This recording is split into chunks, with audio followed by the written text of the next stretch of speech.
Ok. Ça c'est... Ah putain, j'ai pris... j'ai pris le jus. On peut dire que le contact passe, hein.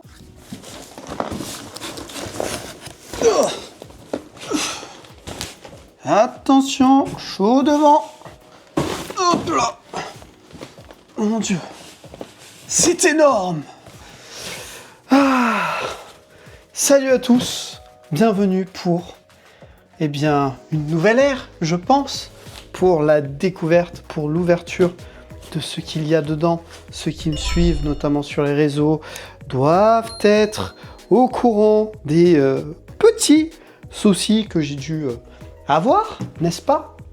Alors, qu'est-ce qu'il y a dedans? On va pas faire attendre plus longtemps, tout simplement. Hop, déjà c'est à moitié ouvert, visiblement. Hop là. Hop. Waouh, waouh, waouh, waouh. Je pense que de là, vous voyez pas bien encore ce qu'il en est. Putain, on dirait un aquarium, le bordel. Guide d'installation. L'équipe vous remercie de votre confiance et espère que vous serez satisfait de votre nouveau PC. Attention, retirez les protections à l'intérieur du boîtier avant démarrage. Bon, en gros, là, ça explique vite fait comment lancer, tout simplement. C'est très sommaire, hein. C'est très sommaire, mais en même temps, c'est pas un PC constructeur. Donc, voilà. On va... Par contre, c'est vrai que je suis assez étonné. Je suis assez étonné de comment c'est livré en fait en soi. Alors là, il y a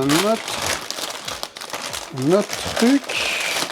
Ouais, donc ça c'est par rapport à la carte graphique. Ouais, quoi d'autre? Ah, il y a tout plein de trucs. Voilà un petit peu la bête. Donc là, on a de quoi l'allumer avec... On a 3 ports USB, la prise casque micro en combo, les LED pour les allumer visiblement. Là, je sais pas, on dirait un signe un peu de casque, mais j'ai pas l'impression que ce soit ça, je sais pas trop ce que c'est. Et puis là, on voit le petit logo MRED, bien stylé, peut-être qu'il va y avoir de la lumière sur ce côté-là. Ensuite, là, on peut voir les petits ventilos, l'arrière, hein, voilà, un petit peu la base avec de quoi mettre toutes mes connectiques. Et puis, ici, l'intérieur, qui va être très très joli, hein, une fois que j'aurai enlevé le calage. Donc voilà un petit peu le tour de la bête. Il y avait aussi cette petite plaque en aimanté qui était décalée, mais c'est pas mal pour protéger un petit peu de la poussière. Voilà, bon, j'ai enlevé le carton et tout ça. Maintenant, voyons voir un petit peu. Retirer la plaque latérale. Donc K1, la plaque est maintenue par des vis. Retirer le film de protection de haut en bas. Ok. Ça c'est... Ah putain, j'ai pris... j'ai pris le jus. On peut dire que le contact passe, hein. Il n'y a pas de souci. Il y a un film ici aussi. J'imagine qu'il faut que je le retire aussi. Ensuite, ça dit... Retirez le film, hein, puis dévissez délicatement les vis 1 et 2 et faites coulisser. Retirez la vis et faites coulisser. Donc, est-ce que moi j'ai le K1 ou est-ce que j'ai le K2? J'ai pas le K2 puisque je vois pas de vis là. Donc, ça doit être visiblement le K1. Alors, on va prendre de quoi dévisser. Donc, le truc c'est que... ça doit être... Non, je pense pas que ça doit être ça. C'est étrange! Le mec, il arrive pas à trouver ses vis déjà. En fait, ça monte des vis sur l'arrière, pas de vis. Ce que vous ne voyez pas, c'est que j'ai la lumière, moi, des spots sur la gueule. En fait, ce qui est étrange, c'est que les deux endroits où ça montre des vis, je ne vois pas de vis. Ça me fait un peu flipper, ça. C'est bizarre, ça. Comme si... Moi, teubé, moi, pas comprendre. En tout cas, elle tient, continue à tenir. Hein. Je ne comprends pas. Parce que, par contre, il y a des vis de l'autre côté. Ils disent bien, la plaque à retirer est celle du côté droit lorsque vous regardez l'arrière du PC. Je me mets à l'arrière. Gauche, droite. Alors, pourquoi? Je suis désolé, hein, mais pour moi, c'est ce côté-là enlevé. C'est étrange. Je sens que ça bouge, mais je n'ai pas de vis. Ça, c'est quand même très très drôle. Il faut quand même que je vous montre à la caméra parce que c'est drôle. Donc, vous étiez là-bas, d'accord? Vous voyez pourquoi je dis que je suis aveuglé? Donc, là, on est sur le côté, on est d'accord? Là, je suis derrière. Eh bien, là, j'ai un trou. En effet, mais je n'ai pas de vis. C'est étrange. Les seuls que j'ai, c'est les vis qu'il y a ici, là encore, mais je n'ai pas d'autres vis. Par contre, là, j'en ai deux, ici et ici, qui tiennent clairement ce côté. Mais là, j'ai rien. J'ai juste ça. Ça, tu vois, ça bouge comme ça. Et je n'ai pas de vis. Ça, c'est dérivé. Donc, je ne sais pas. C'est très, très, très bizarre, ça, quand même. A few moments later. C'est n'importe quoi, ce système. Pourquoi vous m'avez pas mis des vis, les frérots? Oh, ça s'est soulevé. Oh, miracle. Voilà. Putain, vivement que ça soit mis en place, je te le dis. Voilà, ça y est, tout est ok. J'ai fait un petit peu de place pour le mettre. Franchement, il rend super bien. Maintenant, il ne reste plus qu'à l'allumer pour voir un petit peu ce que ça donne.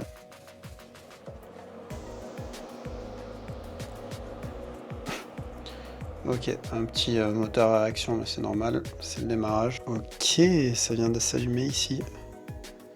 Il est joli, tout ça, ça va être paramétrable. Là, c'est le temps qui se lance, évidemment. Et ça a de la gueule, hein, ça a de la gueule. Et puis là, il y a bien de la lumière, du coup. Ça y est, on voit le petit Windows. Clairement, là, va falloir tout paramétrer. Bon, il fait quand même un bruit de... pas tant de dingue que ça, mais beaucoup plus bruyant, forcément, que mon petit Zephyrus. Je vais paramétrer tout ça.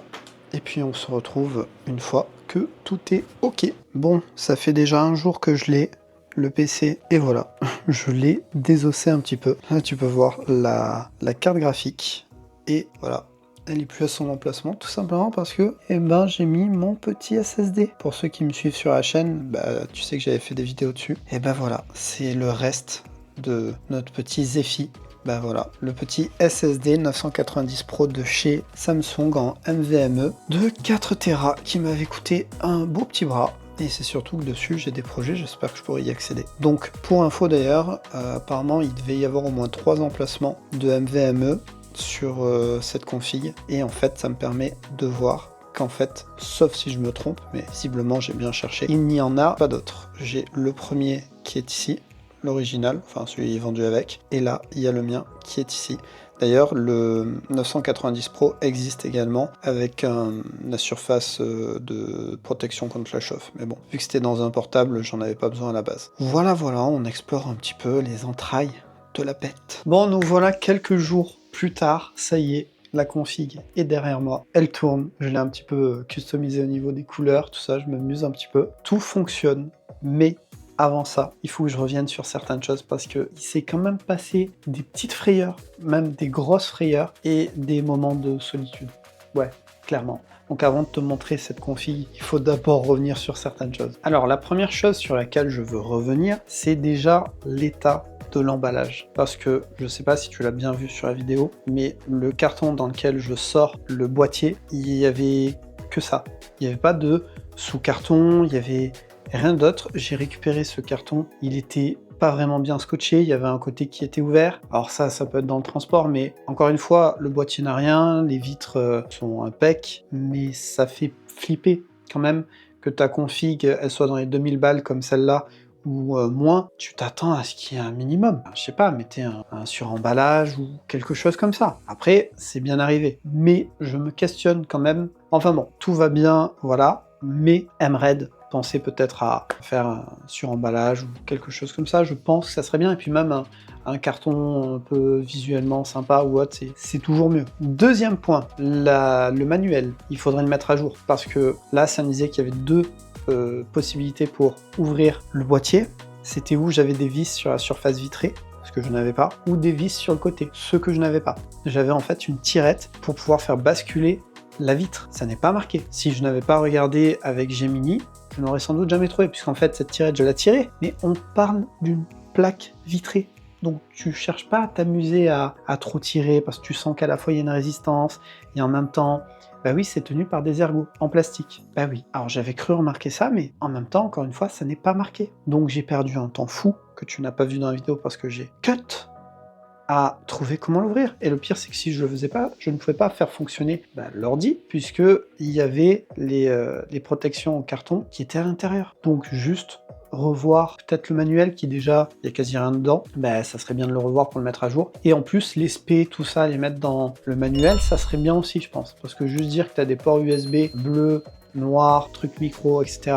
Enfin, je veux dire ça juste avec les yeux, tu le vois, tu vois. Donc ça évite de chercher en supplément. Ensuite, pour ce qui est du petit support que je me demandais à quoi ça servait, je sais à quoi ça sert, c'est pour soutenir la carte graphique, parce que ça permet qu'elle ait un soutien supplémentaire. Ça c'est pareil, c'est marqué nulle part dans le manuel que il faut le mettre en place et que ça sert à ça. Non, tu te retrouves juste avec ça, comme ça. J'ajoute aussi qu'à un moment donné, j'ai montré un sachet avec plein de câbles, une télécommande. En effet, c'est la télécommande qui peut gérer à la fois les ventilos et les lumières, mais ça, en fait, il faut rajouter, enfin faire quelques modifications pour voir que ça fonctionne. Là, ça ne fonctionne pas, je sais pas si je le mettrai en place. Alors déjà, de 1, ça ne me dit pas où se situe l'émetteur-récepteur pour pouvoir faire les modifications. Je l'ai trouvé, ça ne me dit pas où il est. Et c'est pareil, tous ces câbles, tu te poses des questions en fait. Il y a des visseries, il y a même des trucs que encore je ne sais pas à quoi ça sert.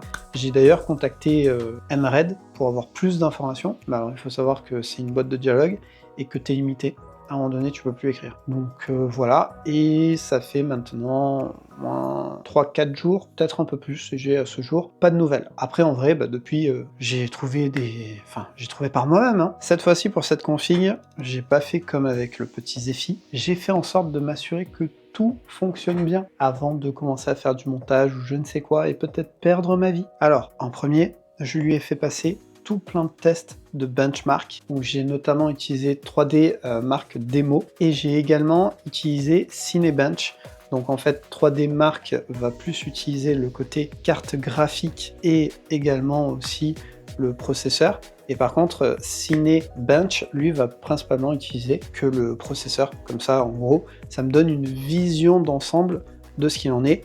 Les résultats sont très très bons, en tout cas c'est dans les attentes de ce que ça devait être, ça prouve bien que j'ai bien les composants que je pensais avoir, puisque encore une fois c'est pareil, les infos que tu as, que ce soit sur la Fnac ou autre, des fois c'est pas totalement vrai ou t'as pas totalement toutes les infos, donc tu dois aller à la pêche aux infos par toi-même. Heureusement que je suis épaulé par Gemini pour ça, parce que sinon ça serait chiant, long, et j'aurais peut-être même pas toutes les réponses. Pour les benchmarks, du coup, au niveau de 3D Mark, donc la version démo que j'avais, c'est la version gratuite parce que tu as la version payante aussi. J'ai utilisé 2 modes qu'il propose. Donc j'ai utilisé le style nomade et j'ai utilisé aussi le time splitter. J'ai également fait tous les tests en mode silencieux, en mode normal et en mode pleine vitesse. Donc en gros c'est le mode performance si on veut de la machine. Je voulais vraiment voir les écarts et les différences qu'il y avait. Et pour Cinebench, tu peux faire le test sur le multicore et le single core. Moi j'ai fait les deux parce que ça te donne aussi la différence de chacun. Donc j'ai vraiment fait des complets à chaque fois, et à chaque fois avec les différents modes que j'ai dit. Ça m'a permis de voir que le mode pleine vitesse, à part avoir un bruit d'avion à réaction, il sert à rien. Alors attention, à rien, tout fonctionne, mais c'est juste que c'est inutile. Le mode normal et silencieux, c'est vraiment les 2 modes à vraiment utiliser. Là d'ailleurs, je suis en silencieux, et je pense que tu ne l'entendras pas. Et le mode normal, il fait un peu, enfin tu l'entends un peu plus, mais rien d'exceptionnel. Après, il peut automatiquement se gérer. Ajouter à ça, parce que c'est vrai que je l'ai pas dit, j'ai utilisé un outil de contrôle au niveau de tout ce qui va être température, et ça te donne toutes les infos sur tes différents composants d'ordinateur. Donc j'ai utilisé HW Monitor. Pareil, c'est un logiciel que tu peux voir là notamment à l'écran, et il va te donner toutes les informations. Suite à tout ça, j'ai analysé moi-même les infos, mais je me suis aidé encore une fois de Gemini, qui en une fraction de seconde a pu me donner d'autres détails et me faire un petit tableau de voir ce qu'il en était. Et on en a convenu que pour les activités que je voulais faire, c'est-à-dire montage vidéo, export, création visuelle, ce genre de choses, de la MAO aussi, le mode silencieux est parfait en fait. Normalement, j'aurais même pas besoin d'utiliser les autres modes. Donc ça, c'est une très très agréable nouvelle. Donc je voulais vraiment m'assurer que là, je partais vraiment avec vraiment quelque chose de stable, quelque chose de bien. Et visiblement, c'est le cas, en tout cas, les résultats sont concluants. Et si tu vois cette vidéo, ça veut dire que j'ai réussi à la monter et que tout s'est bien passé. Donc, que logiquement, tout est bon. Par contre, j'ai eu une grosse frayeur. Enfin, j'en ai eu 2 techniquement. La première, c'est que avant de faire des benchmarks et tout ça, quand je l'ai lancé pour la première fois, Windows s'est installé et Windows a fait une recherche de mise à jour. Et en fait, ça tournait dans le vide. Ça tournait. Il se passait rien. Je l'ai relancé 2-3 fois, ça faisait la même chose. Et en plus de faire la même chose, ça me redemandait les informations de base. Enfin voilà. Donc à un moment donné, j'ai abandonné, je suis allé faire autre chose. Et je me suis dit, écoute, si ça fonctionne pas, il va falloir que je le ramène. Au final, alors ça avait fait échec pour trouver des mises à jour. J'ai cliqué sur le bouton et là il est passé à autre chose. Grosse frayeur quand même, vraiment grosse frayeur. Mais il y a eu une frayeur encore plus grosse que ça, je dirais. Ableton, pour ceux qui me suivent, doivent savoir que malheureusement je ne pouvais plus l'utiliser avec le Zephyrus. Ça me mettait un message comme quoi il y avait déjà un dossier Ableton, en gros que le logiciel était déjà installé, ce qui était faux. Ça me l'avait fait depuis la première fois que je l'avais ramené en SAV. Eh ben, qui est de retour d'après vous? Oui, ce fameux message. J'ai cru que j'avais pété un boulard, vraiment. Vraiment. Donc là, je cherche avec Gemini, etc.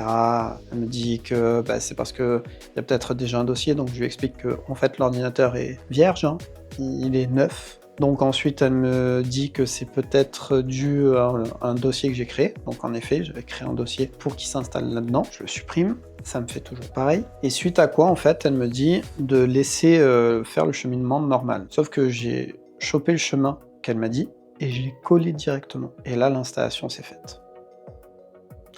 Ce qui veut dire que je peux pas m'empêcher d'avoir une petite pensée pour le Zephy, que si j'étais peut-être passé par Gemini pour essayer de résoudre ce problème, j'aurais pu le résoudre. Alors, mon Zephy avait d'autres problèmes dans tous les cas, mais celui-là, je pense qu'au final, aurait pu être résolu. Je ne comprends toujours pas, parce qu'en fait, le chemin que j'ai mis, c'était comme si j'avais créé le dossier finalement. Je ne comprends pas. Mais en tout cas, Ableton se lance, je ne l'ai pas encore utilisé, mais j'ai commencé à réinstaller tous mes plugins, notamment de chez Native. On avait toute une chaire à installer. Visiblement, tout fonctionne. Donc c'est top. Du coup, voilà la bête. Elle est là, elle est installée. J'ai pu faire de la place sur le bureau parce qu'il y avait vraiment du travail de ce côté-là. Je savais qu'il fallait que je modifie plein de choses. J'ai pas encore tout forcément réinstallé sur ce PC, mais en tout cas, tout est nickel, tout se passe bien. Et ça, c'est vraiment top. J'en suis satisfait, j'espère que ça va continuer comme ça. Et normalement, avec lui, là, je suis parti. J'ai déjà rajouté le SSD, donc je l'ai démonté un petit peu. J'ai des projets de rajouter de la mémoire. Bon, vu là le prix, comme il s'envole de la mémoire et tout ça, on va attendre. Hein. Pour info, il a 32 Go de mémoire. Et puis, c'est surtout que vu que c'est une tour, je pourrais la modifier. Et ça, c'est super, ça. Ah oui, j'allais oublier mon SSD quand je l'ai installé dans cette nouvelle config. Si tu me suis sur les réseaux, tu as dû voir l'info, mais j'ai dû le formater. Oui, à nouveau, encore une fois. Je sais plus combien de fois j'ai dû le formater ce SSD. Ça m'a redemandé un code pour le BitLocker que je n'avais pas activé cette fois-ci, j'en suis certain. Cependant, j'avais fait des backups. Eh ben oui, hein, on apprend de ses erreurs. Si ça t'intéresse que je fasse une ou plusieurs vidéos sur, par exemple, quand j'installerai de la RAM dessus, j'ai pas fait de vidéo en soi de quand j'ai installé mon second SSD, mais je peux très bien en faire une où je remontre comment, par les étapes par lesquelles je suis passé, ou d'autres modifs qui pourraient t'intéresser. N'hésite pas à me dire dans les commentaires. Moi, je le ferai avec grand plaisir. Et puis, de toute façon, cette config, tu vas la voir régulièrement. Il y a moyen même que ça devienne un nouvel espace un petit peu derrière de fond où je ferai mes vidéos. Je sais pas trop encore. En tout cas, 2026 c'est pratiquement là, donc il y a plein de choses à penser et maintenant que je l'ai, je peux concrètement me projeter et surtout recommencer à faire des projets parce que ça manquait. D'ailleurs, il va falloir que je réinstalle tout plein de logiciels comme notamment OBS. Je ne suis pas motivé du tout. Si à tout hasard parmi ceux qui me suivent, il y en a un qui kiffe faire les réglages OBS ou ce genre de choses, n'hésite pas à me faire un petit message sur Insta ou autre, parce que c'est vrai que la première fois je l'avais bien config, la deuxième fois je l'ai pas vraiment config parce que je savais que j'allais en soi pas l'utiliser, mais là je voudrais à nouveau le reconfig au top. Merci d'avoir regardé cette vidéo, j'espère qu'elle t'aura plu. Merci à ceux qui me soutiennent, hein, parce que malgré tout, là ça faisait un mois, non un peu plus d'un mois je crois que j'avais plus d'ordi, et vous étiez quand même là et tout ça, et d'autres gens sont abonnés, ce genre de choses, donc c'est cool. Pense à booster la vidéo. C'est important, c'est l'objectif que je vais me fixer pour, à partir de l'année 2026, de vous dire à chaque fois de booster la vidéo. Il n'y a que 7 jours pour pouvoir le faire et c'est gratuit, donc n'hésite pas à le faire, ça permet que je sois mis en avant dans le classement des vidéos YouTube. Et puis pense à t'abonner si t'apprécies, et puis à commenter aussi, et puis tu peux me rejoindre sur Instagram, enfin, les choses ne changent pas de ce côté-là. Voilà, elle est belle, hein. N'hésite pas à me dire ce que t'en penses. Il va falloir que je lui trouve un petit nom. Moi, j'aime bien trouver des petits noms. Mais je sais pas trop encore. Donc, si t'as des idées, n'hésite pas. Sur ce, je te dis à la prochaine. Et en attendant, eh bien, avec un ordinateur, sans ordinateur, sois créatif.